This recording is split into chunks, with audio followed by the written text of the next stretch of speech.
Hey everybody, it's Kyle. Hey, today I want to talk about a four-letter word, and that word is work. And I was reminded of this last night. I took all my four youngest over to Walmart to pick up some milk. We go through 15 gallons a week of milk with all my kids. They are milk drinking suckers, so we're always over at Walmart, and I saw a guy I used to work with. And let me tell you about this guy.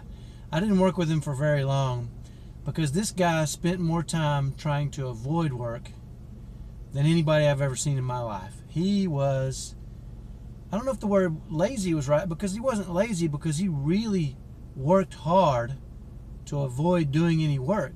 So he wasn't really lazy, he just didn't like to work. He would just try, he was just a time waster and was constantly doing that. And the interesting thing about that is, he was the first one that would scream and yell that he wasn't making enough money, or, it just fit a pattern that I'd seen before. And today I want to describe to you the fact that, work is really, it makes you proud, it builds confidence. There's a lot of great things that come from working hard. And anybody that expects to achieve anything or accomplish anything without putting in a lot of work is simply fooling themselves. Almost everything in this world takes work, and those people that can learn to work and enjoy working, and maybe not even enjoy it, just work, tend to find the most happiness and success in life. And I want to share with you an experience that I had with my oldest son, Alec. And then I want to read something to you that I found that's really been beneficial to me. So when my son Alec went off to college for his first year, he was probably 5 or 6 hours from home, and he took a bicycle, and he was in a high altitude, so there was snow, and one day he calls me. He'd probably been there 4 or 5 months, and he calls me, and he said, I could tell he wasn't feeling great. And I said, "What's the matter, Alec?" And he said, "I'm kind of discouraged." He said, "I wake up, I go to school." He said, "I kind of treat school as a job, so when my classes are over, in between classes, I like to go to the library, and I found some people to study with." He said, "But then when school's over, I have to hop on my bike and ride about 5 miles to my job. And then I have to ride 5 miles back. By the time I get home, it's late. All I can really do in the evening is my homework, and then I'm exhausted, and I have to go to sleep to start the same thing the next day." And he said, the reason I'm kind of frustrated now is my bike chain just snapped, and I've got to walk 4.5 of the 5 miles, and I'm already kind of tired. And so,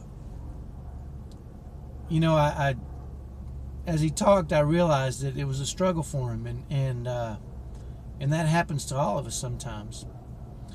And I can talk to my son in a different way than I can talk to a lot of people. And so I said, "You know what? It sounds like you're working hard. It sounds like you're doing everything right. It sounds like you're studying hard, you're working hard, you're putting yourself through college. It sounds like you just had a bad break." I said, "I'm proud of you." I said, "But the one thing that you probably should understand is it's good to be tired at night.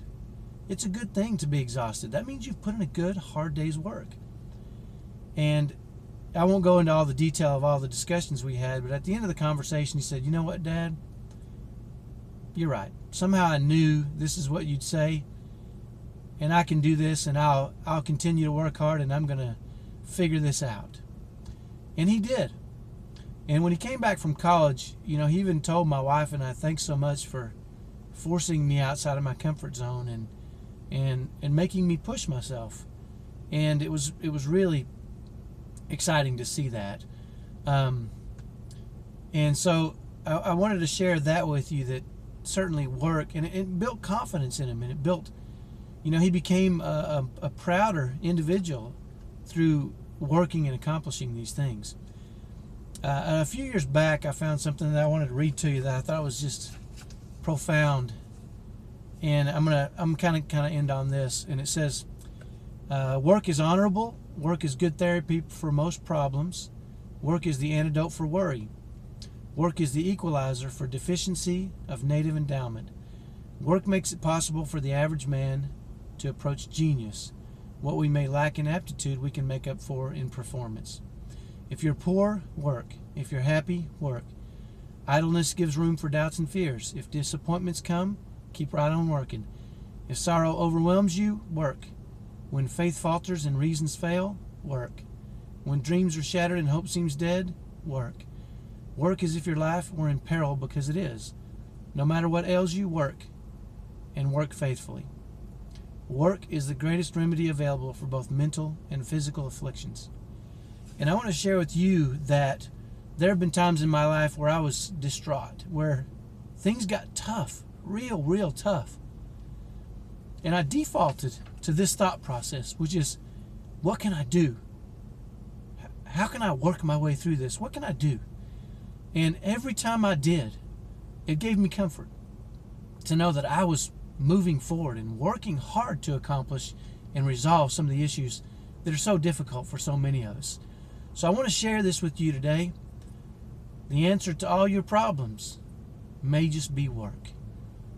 And so I'm going to leave that with you. It's a tough thing to hear. I know work is a 4-letter word. We'd much rather relax our days away on the beach.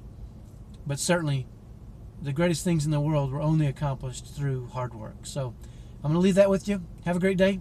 I'll talk to you tomorrow. Bye-bye.